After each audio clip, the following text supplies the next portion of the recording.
every conversation is an opportunity to either build or damage a relationship. How you have that conversation determines what the outcome will be.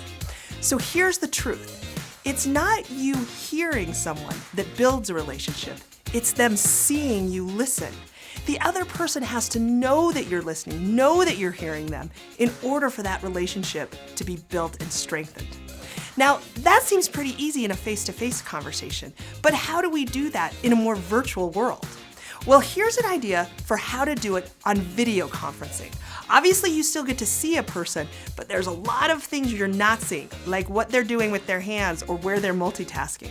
So here's what I like to do in virtual video conversations to help the other person know that I am deeply engaged with what they're saying. 2 ideas. 1, share your screen and take notes. That does a couple of things. 1, it allows them to see how you're processing what they're saying. And 2, it assures them, without you even having to explain, that you are paying attention. You aren't multitasking during this call. The second idea is similar. Sit back from your webcam just a little bit so that they can see your hands. Maybe hold them to the side.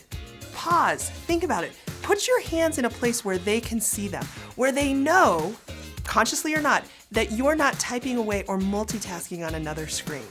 I'm sure you have lots of other ideas, but there are 2 to think about how you can show people that you're listening.